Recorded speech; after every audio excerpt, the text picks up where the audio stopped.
this the first time you guys have been interviewed? Osmund and Yes. Carissa? Carissa and... Yes, I think so. Yeah. More or Together, less. but Osman has been interviewed, I think, in a local TV show here in Cebu. He's famous.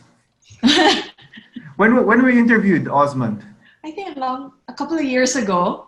I think it was for the art school. Yeah. Yeah. How did they hear about you? How did they hear about your? I mean, why would they interview you guys? They saw They your actually shop? came by to ask about our programs. They wanted to interview her. Then at the last minute, she pulled me aside and said, "No, interview him." So How can you be so shy, Miss Carissa? I mean, you're like you seem very social, very eloquent. Weren't you previously? What was your previous job again? In sales or something? Yes, I was in sales, and then I worked also for an advertising company. But I don't do interviews and stuff. I think he's more natural. I think when it comes to cameras. So wait, yeah, so he does all the interviews and speeches. So you're a shy salesperson? Yes. That is unusual. Yeah. How about you, Osmond? Are you shy? it depends. So you're more brave in front of the camera. I think on the dance floor, yes. So just for everyone who's because we just started. So Osmond and Carissa are the proud owners of SPEEDTALK Center, and Global Arts. Is Global Arts your brand or your school or department? How does that work out? Okay, so basically Global Art Cebu is a franchise. So there's a country franchise in Global Art Manila, and basically we just sub-franchise rather, the centers for Cebu. So are you the only one in the Philippines that offers the global art training?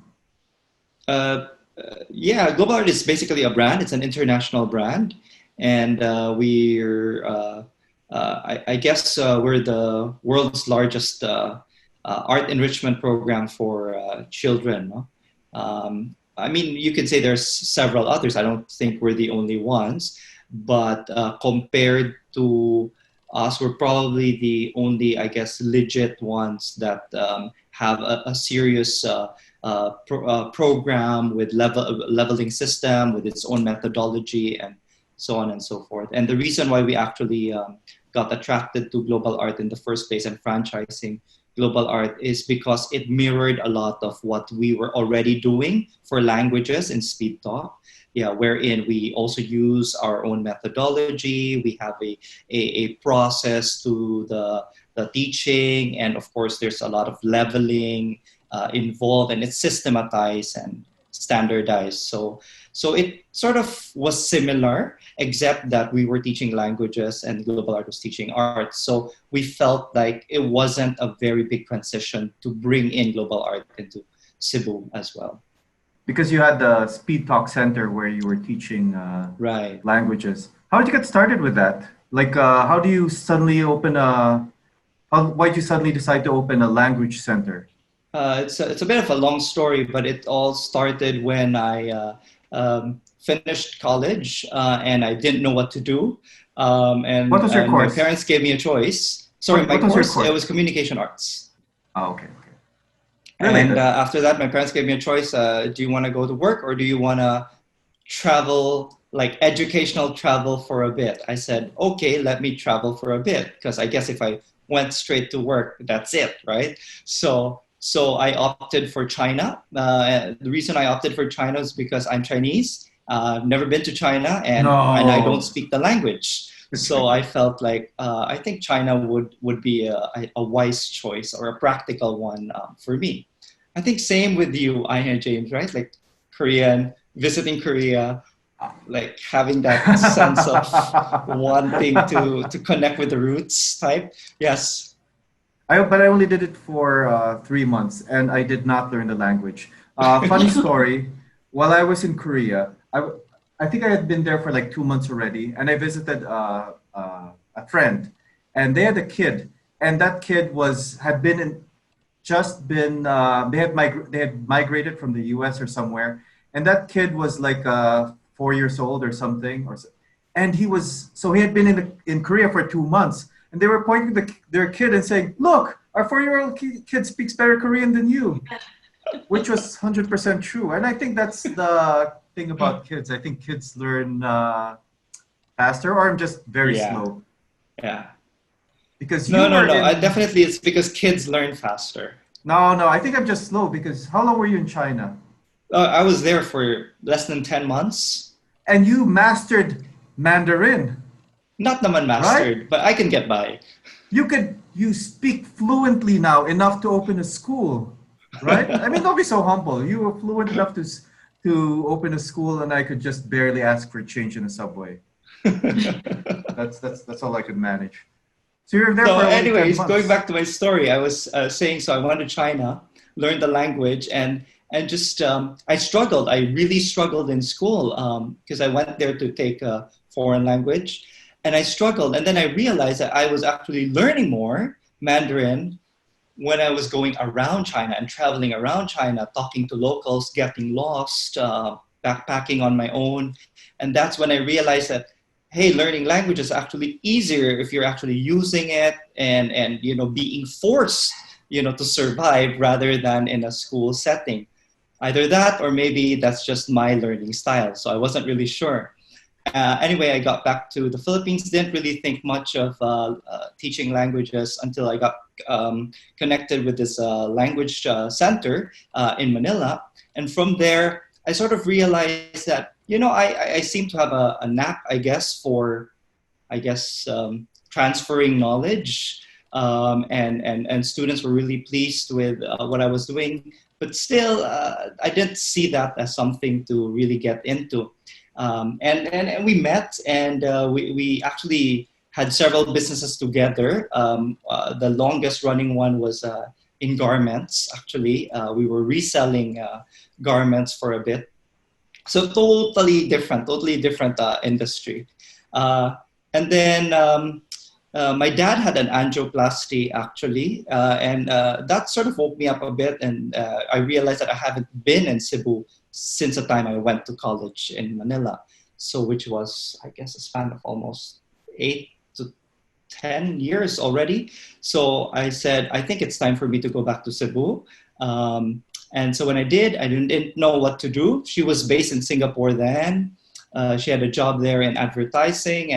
And I said, okay, what do I do? I guess the only thing I knew how to do, and that was teaching languages. So I started out that, and one thing led to the other. Now we do tutorials for kids. We do corporate training. We have several language programs. We're doing a review for IELTS tests. We do call center training, translations, and several others. And now we have the art school for kids as well. And so there's, one thing led to the other. So it looks like you had an affinity for teaching. How long were you teaching before you started your own language center? Well, actually, 6 my months? parents actually wanted me to 1 go to year? China for a really short time. Okay, that was like an after college kind of gift. But I wanted to stay longer, and they didn't want to pay for me to stay there I anymore. wouldn't And want to pay for you either. yeah, yeah. So what happened was I actually got into teaching professionally for the first time while I was still in China. Oh, you were teaching in China. Yeah, yeah. So I thought so you were so when teaching you're in here. China, it's so easy to get an English teaching job. Because Oh, people there are just desperate for English education.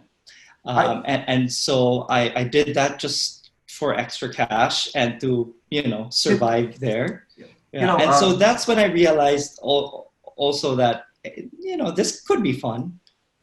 just sensitive, maybe sensitive question. How much Go. does an English teacher get paid in China Oh, if that you're was a full really time? long time ago. That was Yeah, yeah. probably 20 years ago. So I don't know the rate now, but at that time I would get like a 100 RMB per hour.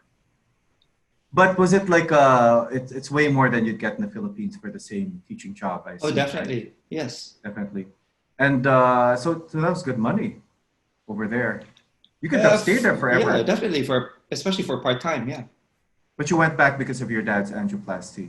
Yeah. And that's how you met Carissa. And now I found out Miss Carissa is not only in sales, but she's also in advertising, and she's a shy advertising and sales Yeah. person. Yeah. No, my background is basically I started in sales. So I worked for a telecommunication company in Manila. And then after that, I worked for an IT company in Manila as well before moving to Singapore for a year, wherein I studied a short course in marketing. And then I got in a job that was handling in-house advertising for groceries in Singapore. So the company also had branches in Manila and all of these things, but I wanted to try to work there before getting married to Oz. So after I think a year and a half there, I came back to Cebu and helped him in his business in the language center. And when you started, when you set up, uh, how was it? I mean, how did you get students? How did you get word around? How do you build the business from Um, scratch? It must have been. Yeah, he started it yeah. by himself. Yeah. I Yeah. guess when it comes to the education industry, your best marketing tool is really word of mouth more than anything. I mean, you can spend as much for advertising, but that can only get you so much. So happy students bring more students in rather than any More than promotions or anything. marketing. Yeah. So our first year was really terrible. That was the Do you worst guys? year, I would say. Yeah.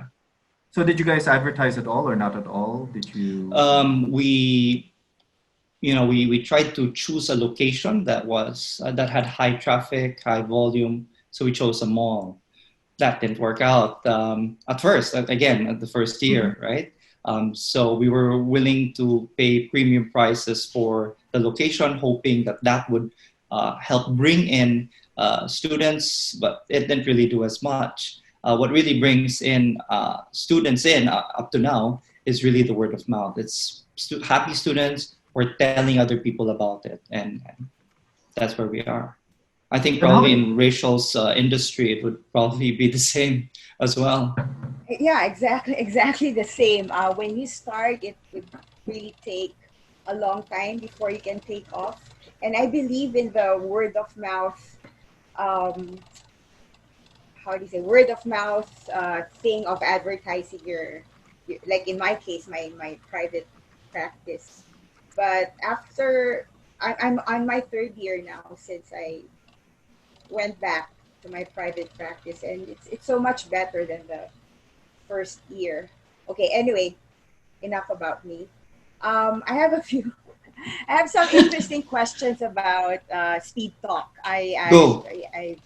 I checked your website an hour before this interview, and I have some interesting questions. First of all, what kind of languages do you offer? And among those languages, what would you say would be the most popular among your clients? And follow-up question to that: how many of them do you speak? Actually, when we started out, I initially, because it was all just me, and so I thought, well, the only language we could offer are the languages I could speak. So we started with English and Mandarin.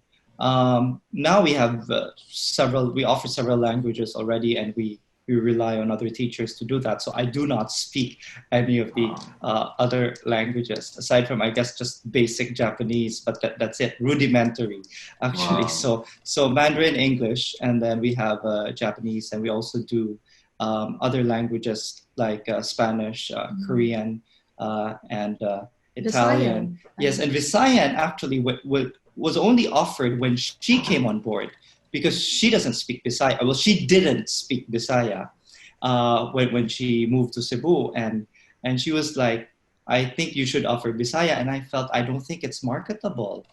Who would want to pay, or invest to even learn Visayan. Like, what's Visayan? I mean, I'm from Cebu. I speak Visaya, but people in Cebu can speak English, so you don't really need Visaya. And she was really insistent about it.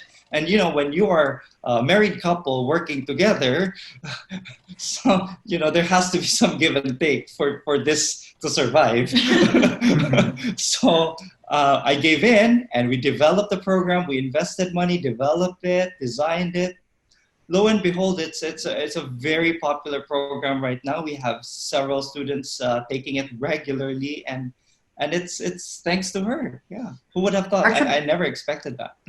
Actually, I'm also surprised when you said you offered Visayan. I thought like, who would want to pay to Right? learn Right? that? Yeah. So who does? Who's paying for that? Wants to learn that? Who's enrolling in the class? Yeah, so there are Yeah. actually, at first we got a lot of Americans and Europeans who are But- based in Cebu for either business or they're expats or they're retirees. And so why they need it is because they're based here, they live here, they just feel it's so much more convenient to be able to express what they want to say. And I guess to get around. So they don't really, I don't think they need it to survive, but I think they need it for quality of life. Another group of people that really are taking Visayan with us are missionaries.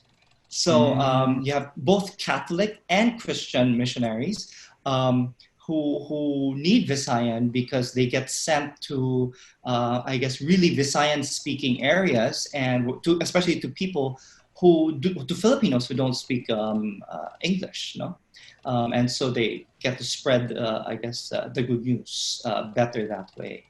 And surprisingly, we've also had a few people from Manila who are now assigned in Cebu. And who relocated Yeah, here. yeah. And I think to be good at what they do, they Yeah. were inquiring to Yeah. learn about Visayan. So would you say Oh, that she's right. Visaya class would be your most popular? I think Mandarin would still have to be the most popular. Like it's consistently, people are always looking for Mandarin programs. Like how many schools now? Like 3, 4? So we have 2 Speed Talk centers in 2 different. So we have 2 branches of that and 2 global art centers also in Cebu. So we basically manage a total of 4 centers right now. And now with your help, we're going online. Well, this is what I like about, well, I don't like this quarantine. I don't like this COVID. I think it's bad overall. I'm going to put all my Who disclaimers out does? there. But I think the good part is it's like it's educating us in the value of, I guess, online, of cloud resources, like putting your business on the web. Even Right. if without this COVID, it can only help. And more Right. people working from home, that can only help to reduce the traffic. Right. And better quality of life for people, because I don't know how it is in Cebu, but in Metro Manila, you could be going to work each way 2 hours. Is it that bad in Cebu, or? Cebu's getting there. Yeah, but I think not as bad. Maybe I think a maximum of maybe 45 minutes to an hour, depending on where they live. But I think it's still not as bad as Manila. Yeah. Oh, thank goodness. How about, have you guys are husband and wife, right? So how does it work when you have a disagreement, a fundamental disagreement? Well, first, minor disagreements, how do you resolve that? And how do you resolve like fundamental disagreements? Like, I want a Bisaya class. And then Osmund says, I think it's a waste of time and money and resources. How do you guys resolve those disagreements?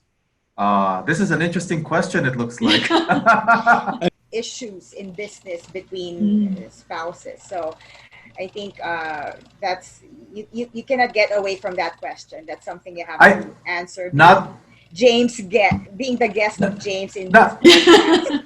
Not just married couples. One of our clients is Auto Protect, and it's 3 guys. And I asked them, they're friends, and I asked them how do they resolve tiebreakers. And in their case, there are 3 of them, so they can always vote. Majority wins. And majority wins. It's easy. I guess it'd be harder if there were only 2 or 4, right?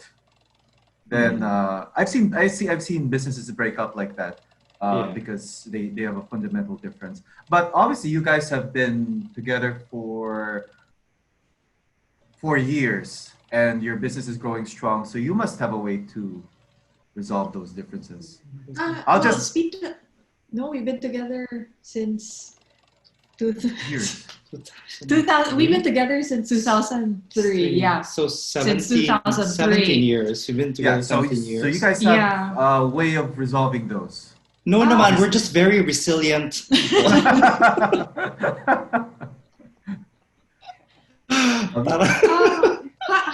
I think we discuss it or we argue a lot about certain things we wanna. Oh yeah, definitely. Yeah.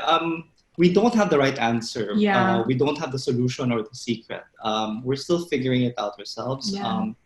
To be honest, oftentimes we use aggression a lot.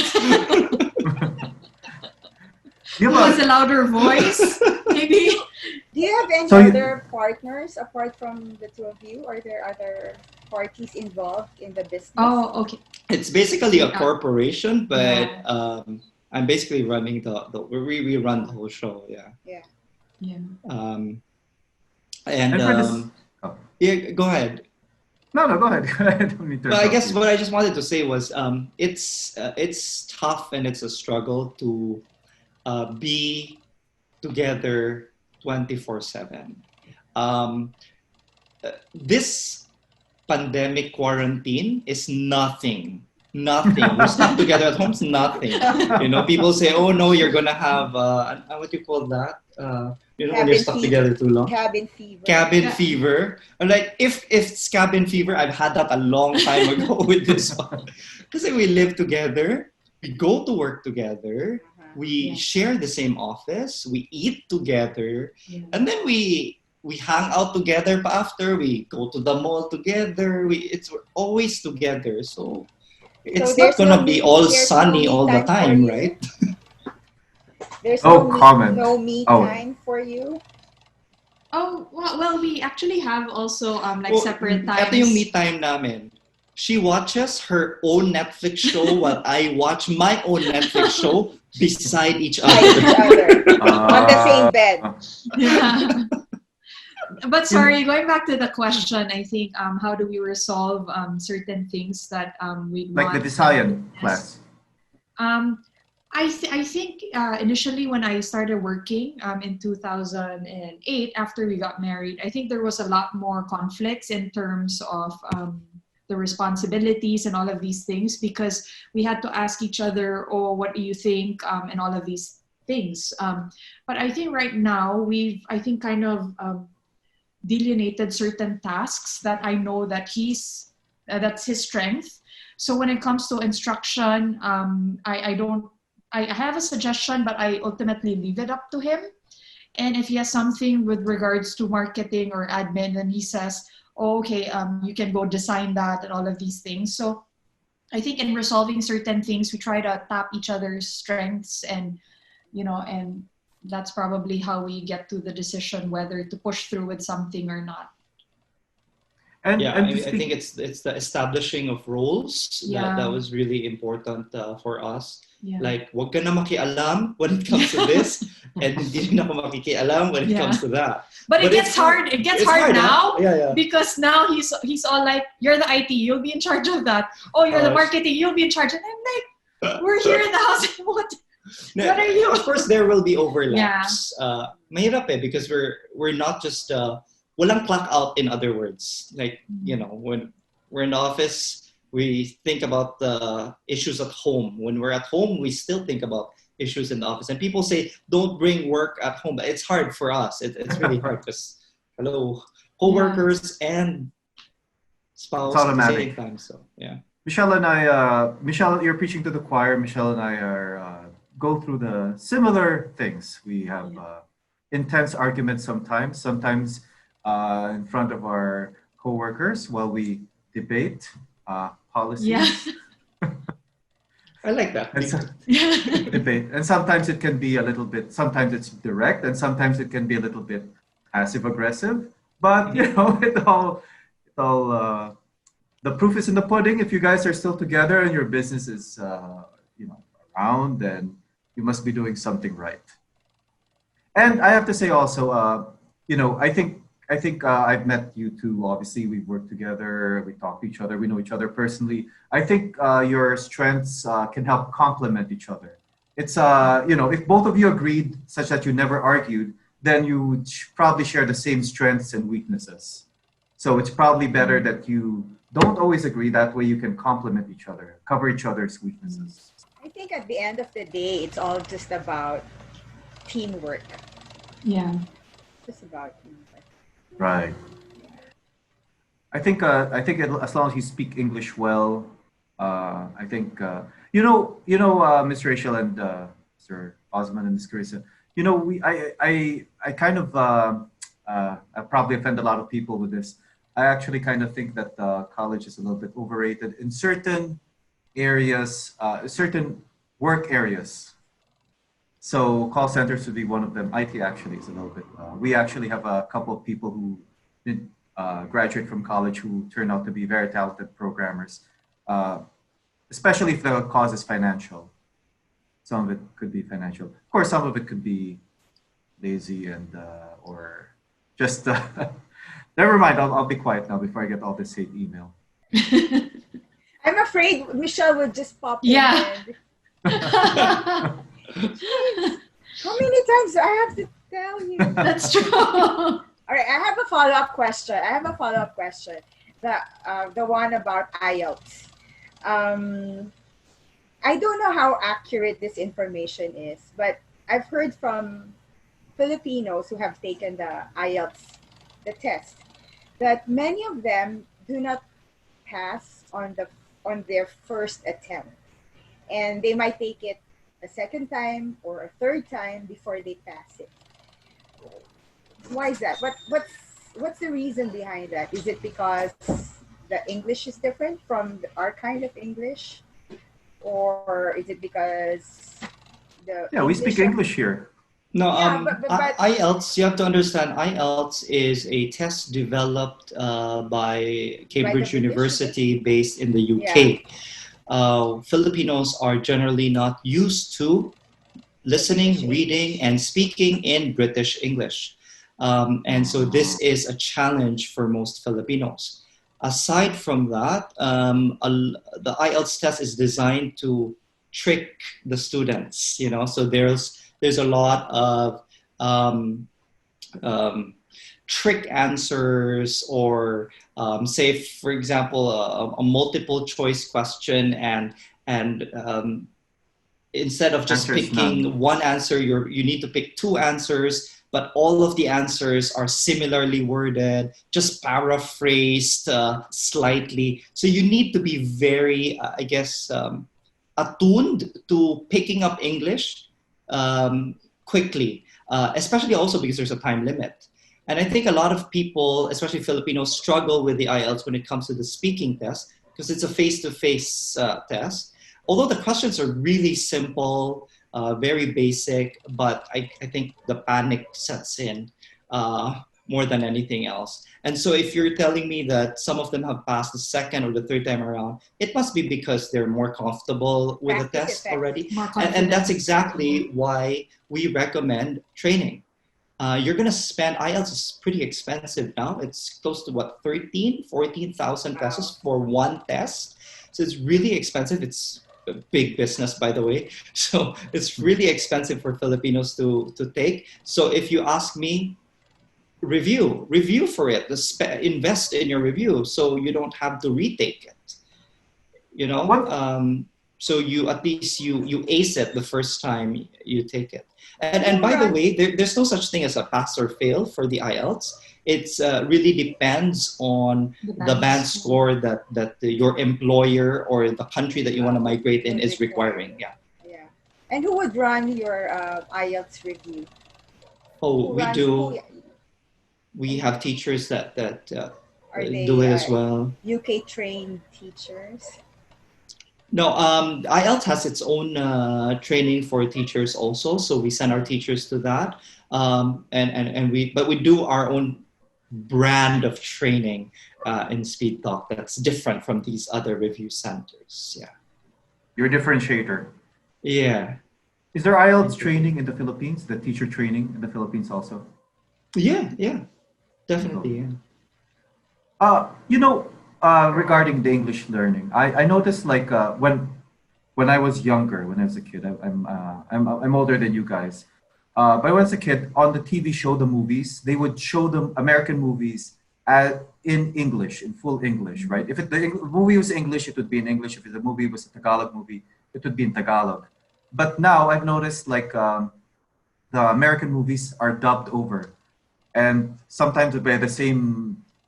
Again, I'll probably get a lot of hate mail. Seems like the same five people seem to dub all the American movies that appear on TV. And what do you think about that? I was thought like is wouldn't that be an advantage if they showed these American movies on TV? If they showed it in English, and that would help our you know job prospects. But I guess there's also I don't know. This might be a very English controversial learning issue. wise, I totally agree with you. If you're planning to learn any language, it'll be best to immerse yourself in as many forms of media in that target language as possible. But if you notice with what's going on in our country right now, there's sort of a shift to nationalism.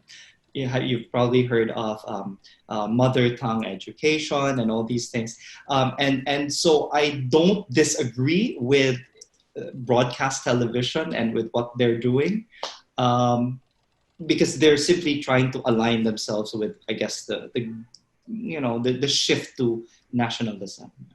But I think so. You agree? I think it's kind of making it harder for those who want to get into those call center jobs to be as good in English because they have less exposure. And I guess unless they Harder watch if YouTube. you just base it on that particular media, but then again, you have the internet now, and if, everybody practically has access to the internet right now. So you have, I mean, it's not just for English, but the exposure to any foreign language is at the tip of your fingertips. Right. And I guess you could watch it on Netflix or YouTube, right? And Exactly. it would Yeah. be native English. I'm going to give a little call back to what earlier because in Technomancer we have um, there are some people who are in a relationship. I'm not going to say married, but in a relationship. And then I remember a funny story where they were playing.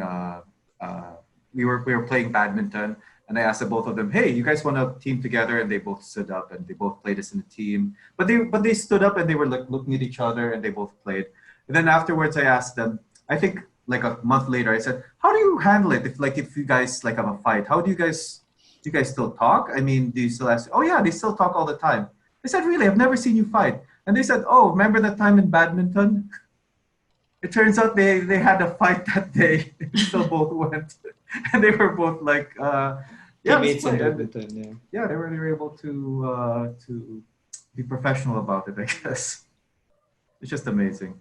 Uh, anyway, that's all. I just wanted to share that story. Now, but I want to go on a different track now. So, how has this COVID affected things? How is your school? How are you going to adapt to this?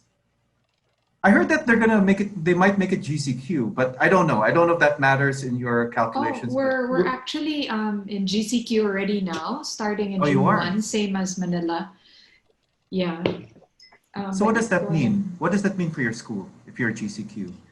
We basically can't reopen yet. Uh, mm, GCQ doesn't mean that COVID is not there anymore. And it just means that a lot of movement, there'll be more movement in the city. I guess spreading, I guess the spread of the virus would possibly increase under GCQ. So I don't think it's wise for us to reopen at this time, aside from the fact that we're not allowed to.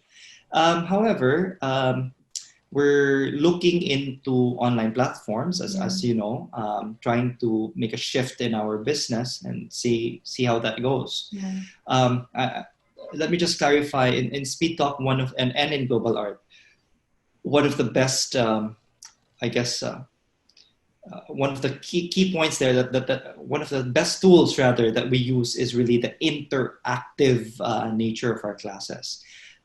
we don't teach languages the traditional way. We don't do translations, no grammar explanations. So a lot of it is really through conversations, through dramatizations, through role plays, through what do you call simulations. Same goes with art. Well, of course, with art, the teacher really helps out the student, and we do actual artwork in front of them. It's not just art theory. So the going online has really been a challenge for us. Like, how do we not convert, I guess, because you really can't convert the class, but how do you, I guess, creatively transform that methodology to something accessible online? And that's been a challenge for us. And I'll be honest with you, we're still figuring it out along the way. So we've been holding some online classes right now to a few of our students who really initiated it. But for Speed Talk, we formally launched the online learning program just this afternoon. So we placed out an ad already. So hopefully a lot of our clients or students who are interested will inquire for the online program. Yeah. Oh, how many students are doing the online learning now? Less than 10? A handful? Just a few. Less than 10, yes, less than 10. Less than 10. Is it how has it been compared to before? So far, it's been surprisingly really good. Yeah. I mean, the response was. We didn't expect the response. Yeah, some of the clients actually was asking if they can continue online, even after we decide to open. Yeah. So they're saying this is really working for us. We really enjoy this online class. So can we just do this forever? Yeah. But we also do have students who initially when we offer them are also a bit hesitant. I think they feel that it's really different if it's a live class. Yeah. So they've advised us that they'd want to wait until we're open again, and that's a time that they'll take their classes. So yeah, it's been a challenge, but I think in our part is all we have to do is try, because if this goes on a bit longer and we're not allowed to open, we do have our staff and our teachers to think of. So that's why, thank you also, Rachel, and thank you, James, also for helping us try to transition also to online. Thank you. Just for the people listening, Miss Rachel has been offering auditory visual therapy. Verbal therapy. I keep getting it wrong every single time. And I keep reminding you. But she offers it online, and she's been very gracious in helping other businesses who have been inquiring and say, how do you do that? And she's been I think in my questions. case, it would be, I understand the challenges that Carissa and Osmund are facing, transitioning from their traditional interactive classes. Mine kasi it's mostly one-on-one, and I work with kids. I basically work with the parents, so mine is totally different. I myself learned a foreign language, which is Nihongo, and the way we did that is quite similar to how Speed Talk is doing it. Very interactive. I remember we would have classroom. First, we would have classroom practice, like for example,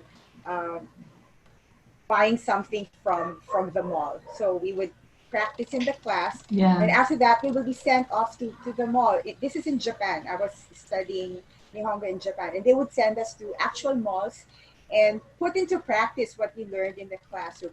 And I really totally agree with you that you really have to immerse yourself in the environment, in the culture. So that's the best way to learn a foreign language.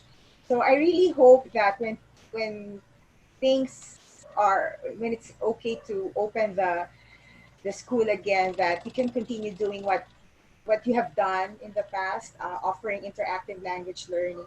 So having said that, my next question would be, how are you preparing for the resumption of your operations in your centers? In Good terms question. of safety protocols for COVID? Yeah. Yes. Oh, well, we've already invested a lot of Have these. you Um, put a plastic device? but wala namang cover PPE. divider? There's no PPE. We don't. I don't think that is necessary. Oh, okay. Sobra But have you naman. invested on face shields? Face shields, yes. On Um, automatic alcohol Yeah. dispensers with stands and wall-mounted ones, and then those foot baths, Yeah. before you enter, and then those stickers for the door handles that disinfect, and just a lot more, and so yeah, but we don't know yet when will ever reopen Yeah, this year. everything is but so So uncertain. there are a lot of things that we've discussed also, like for Speed Talk, because if it's a one-on-one class, that's pretty much okay. But we are For a going to group be class, limiting our group classes yeah. right now. So So normally we get up to 8 students in a Yeah. group class. So now we got to limit it to just 4. Yeah. Could you do the group class like this, the way we're talking right now, like Online? online? Would that work? Yes, we could. Okay. Yeah, then you could probably just reopen online only, I guess, if you I know. chose to go I that know. way. Okay. Oh, you just said you were talking about it, discussing, trying to work it out. I think that's the challenge of all the businesses right now. They're trying to figure out how to adapt to these times. And then, I mean, frankly speaking, I asked all my coworkers in Technomancer, I asked them, hey, if GCQ was lifted, if there was no more community quarantine, and I said, hey, let's have a team dinner at a buffet. How many would go? 2 people raised their hands. So even if there was no quarantine, I think people would still be afraid to. To go out. Yeah. So I think so. That's why I think in terms of answering your question and what we're preparing for, the buying of these things for the center actually came quicker because it was easy to buy all of these things. But I think one of our challenge now is really on how to transition faster into online, mainly because I think we'll be doing this, I think, immediately, as well as up until we can open in the next couple of months. So, yeah. Have you found a platform that will best meet your needs? So we tried out the platform you suggested, and ultimately we've decided on using Zoom. Yeah. I know that it's relatively new, but we're really basing our decision on connectivity and clarity. So we've tried out the other platforms under the same circumstances, the same number of people, the same internet access. And for some reason, the video and audio quality of Zoom is still the best, even with places with, I guess, lesser or lower bandwidth. It still works out fine. Unlike we've tried Google Meet, which surprisingly really disappointing, and kept on getting cut, and video loss, audio loss. So so that's why we figured I think we need the most stable platform at this point, because it's a language. It's we need to talk, teachers, students. Yeah. So for the video conferencing part, we'd probably be using Zoom. But in terms of the interactive worksheets and things that the teachers will be using, we're using the Google platform. So in terms of the activities, we'll be using forms, Google Docs, Google Slides, and all of these things to actually do the activities. So we're digitizing our materials, all our materials right now. Yeah. That's good. That's good. You know what? I'm amazed. I'm so impressed with this Zoom because there's been like Messenger, Skype, Hangouts, and I'm sure a lot more other messaging apps that have been out for years. And then Zoom comes out and I don't know why, but it just seems to work. It has all the features you want. Yeah. I don't own Zoom. I'm not a stockholder in Zoom. I know. You're not endorsing it either. It's just. But going back to I think our initial when we were first talking about marketing, I think it's actually word of mouth, because I think the same thing happened in Zoom, that a family member initially just suggested that, oh, why don't we use Zoom so we can see each other? So that was our first try, and then another family member started to say, oh, why don't we try Zoom? So I think it became quite popular because of word of mouth. And even if it was just a one-on-one conversation with someone, which might be easier over a phone or FaceTime, all of these things, but everyone was just suggesting Zoom all of a sudden, which I think made it even more popular now. And the moment you get used to it, it becomes more comfortable for everyone to use. So I think that's where the popularity grew. And it's just so stable. Like this, Yeah. It I'm is. surprised how stable this this interview with the business owners of Speed Talk Center is Yeah. going, because how you're not lagging, you're not dropping. It's pretty good. Actually, this also I should I guess to give credit where credit is due. I have to say I'm quite impressed with how PLDT. I assume we're all PLDT. We're Internet? Sky Broadband. Oh, Sky Broadband. Yeah. Okay. Well, I'm giving credit to the Philippine internet system. It seems to have stabilized quite well. I remember when we opened Technomancer in 2012, I needed like every once a week at least we'd lose internet for a couple of hours. It was hard to predict when, but now it seems to have stabilized. Have you found any problems, Rachel, in your online one-on-ones? Um, yes, Oh, yes, oh, yeah, well, oh. actually, it depends on the other party. Yeah. Not so much on my end, but like I would be having video calls with a family from, let's say, Ormoc or Sultan Kudarat, or, you know, some of them don't even have Wi-Fi to begin with, so they would just use Data mobile plan. data. Yeah, yeah. But yeah, for the most part, it does serve me well. But of course, there are problems somehow. Yeah. So it looks like for the city, like the major cities like Cebu and Metro Manila, it looks like it's kind of it's very stable, quite stable. I think it's still intermittent. I think it could be better. We do have a lot of neighbors here that actually use PLDT, but I think they had problems last week. Oh, they do. Okay. So I think the Philippines could still improve in terms Oh of yeah, internet. definitely. Yeah. I think for us being in ECQ, we really had to upgrade our internet. So initially It was funny. We were at 15 15 Mbps, and we and upgraded to 50, right? So she felt really proud. And then she talked to her friend in Singapore via Zoom. And she's like, so you know what? We're now 50 Mbps. I'm so happy. What about you guys? And what did they say? and they're like 100 Mbps, and that's like natural for them, So, but even if now that we're 50, it's still a little bit intermittent. So Yeah. we're still trying to kind of converse with Sky Broadband on how it can stabilize even more, because it drops its signal. It's quite fast, but then, after a couple of hours, then it drops its signal again. So I think transitioning to online is not only a challenge for small businesses like ours, but it'll be a challenge for schools and for other businesses, Oh because yeah. again, like Rachel was saying, it also depends on the people that you're having a class with or meeting.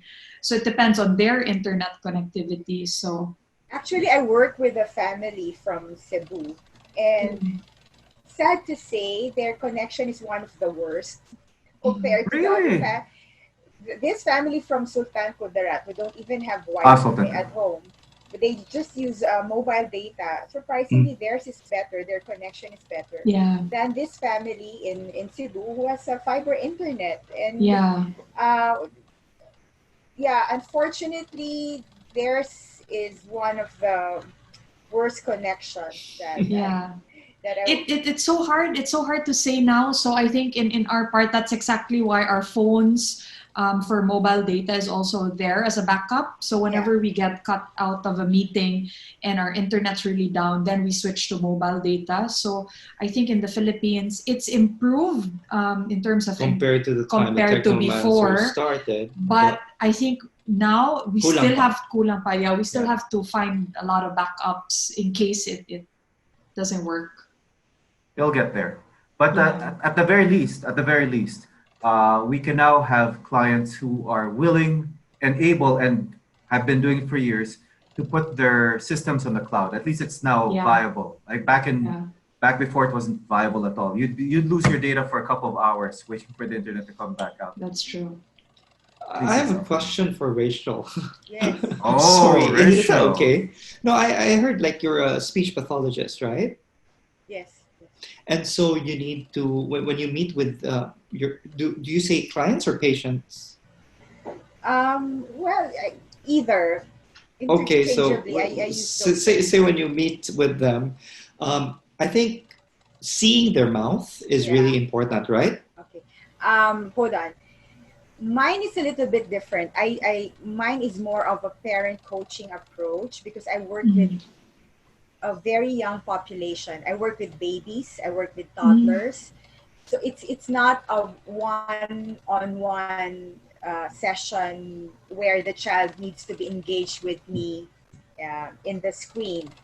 Other therapists would be handling such cases, but in my case, it's more of a parent coaching approach. So they don't need to see my mouth. They don't even need to look at me on the screen. What I do is that I help the parents prepare activities that they will do themselves at home. And I'm just there to coach and guide the parents with regards to what strategies to use, what activities or materials to use. So mine is a bit different. But the one that you're describing, it happens with other therapists who are providing teletherapy to kids who are school age or older. Yeah. Yeah. Because we get a lot of inquiries for that as well, and we're not medically trained. So we always tell them and endorse them to someone who is, although sometimes they still insist in enrolling in our center because to them, more practice is better than no practice at all, whether or not it's medically trained. Or maybe So we still continue to give maybe them. you should hire a part-time speech pathologist. Cebu Doctors is offering a speech pathology course, and every year they produce quality graduates. So, and speech pathologists, they usually work part-time in many centers, in hospitals, in schools, in clinics. I'm sure with the business that you have, you can hire someone to work at least That's a good part-time. idea, actually. Thanks. Yeah. Yeah. You go to Cebu Doctors. I'm sure you'll get some nice referrals from them. So one of the things also that we were concerned with, if we do go back to normal, would be the wearing of masks. Because when you do language Oh, and right. conversations, and it's all, Right. we need Yeah, to see the mouth, correct. the So pronunciation. Yeah. so they've made this mask especially for that purpose, wherein this part is see-through. So it's covered in Oh, okay. plastic, parang plastic cover. So you Oh, have your borders here, but the mouth is seen. It's still covered with plastic, however, but you can It's not a see face the shield. mouth. Some would use a face shield together with a mask. So dalawa. They have two things barriers protecting. or protecting their faces. So yeah, so that's been resolved when you need to lip read, then you can use that kind of mask.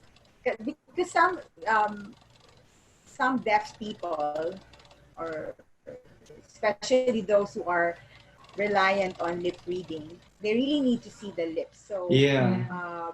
I know that kind of mask was initially developed for lip readers. Oh, Oh, okay. There. So Miss Rachel knows has his contacts. She knows things. Feel free to meet Yeah, that yeah, yeah. there. Go to Cebu Doctors University. I'm sure you can get some Thank you. thank you. people there. Wow. Well, yeah, I'm kind of scared, excited, and eager to see what will happen in the future. Like if the school opens, I don't know if I want my kids to go to school. Yeah. And if they go to school, I mean, what does that mean? We're going back to GCQ here in Manila in July 1, I think. So I don't know what that means. Are you? I think aren't you in GCQ now? Yes, we are. Wait, Oh. we are GCQ now? I thought it was Yeah. like oh, it is now. Okay. Huli ka na sa Because- balita, James. GCQ na tayo. Well, I meant the since Monday, June 1st. oh, I meant like my like there's another business called Blue Gardens, and they said that they were going to open on July 1. In July. So I don't know what CQ that is. Does that mean there's no more CQ, or what does that mean? Or maybe Don't because know what- is that your You don't know Your what will sisters- happen. Yes. yeah? Or maybe because it's an events place. Yes, it's an events Yeah. place. So I think they're still not allowed. I But- think to operate. But she said that they probably will be allowed July. So I don't know what level of quarantine that would be Yeah. called then. I wouldn't know Yeah. either. Yeah, I want to know either. So does it mean okay? Well, I guess it's going to be a fantastic, interesting 2020 as we Yeah. wait and find out how things go. I don't have any more questions. Do you have any more questions, Ms. Rachel? None for now. Maybe if we have a part 2, we'll come up with more. Yeah. I Interesting think part things one's to talk. okay. Ano, part 1 lang. Yeah. Maybe we can have a part 2 to Yeah, follow for up. other interesting things. Maybe Yeah, we should follow- meet. Maybe we should meet 6 months from now and see how things have turned out. Yeah, we could do That would be that. interesting. I can see Mr. Osmund and Miss Carissa's faces shine with like eagerness and joy, looking forward and anticipating that. I think that would be something to look forward to for all of us. How would things be 6 months from now? Yeah. Right. Why don't we commit to it now? Yeah. Just joking. I'm just joking. You know, I Just am. for you to know, Rachel, Yeah. you know, James has been asking us ever since last year, and Osmund's been trying to push it back, you know, in as much as he can. But when I had James invited us to Zoom, and he was like, "There's no more excuse." Because I've been inviting them to the office. I do understand why you're being so shy when here you are, so articulate, so pleasant. Exactly. So pleasant to interview, so many things to Yes. share. They speak well, they listen well, they speak You're well multiple languages. spoken, and you have a lot to share. So I don't Yeah. understand where this shyness is coming from. You're teachers, you're educators, so yeah, put yourself out there, and Yeah. I'm sure that a lot of people would be happy to listen And- to you. And plus, it's a very inspiring story. I have great respect for Osmund and Carissa for learning, for going to another country, learning the language, working in the working as teachers, teaching other languages, and then opening a school with their own with the things they learned, the foundations they learned, and with their own special brand philosophy, and being validated by having the number of customers grow so that they have 4 centers now. It's a proof of their success and testimony to their to how successful their program is. So please don't be shy about that. We salute Thank that. you. Okay, maybe they'll agree next time for the 6 months from now. Okay, you Maybe. save the date now, James. Okay. So thank you for appearing in this Thank you. podcast. That I don't know how many people listen. Probably very, very few. But at least for those very few who will listen, they'll be maybe this will educate them, inspire them somehow. Thank you for Thank you having so us. much. Thanks for inviting us. Thank you so much. And Thank till you. next time. Thank you, Rachel. Thank you. Also, it's Thank nice you, Nice meeting Rachel. you. meeting you. Thank you, Nice meeting you, Nice to Osmund and meet you. Carissa, and wish you all the best. Wish all of us the best, and Oo nga, wish you- salamat. keeping our fingers Yeah, and stay crossed that safe. Stay safe. you too. Okay. Bye bye.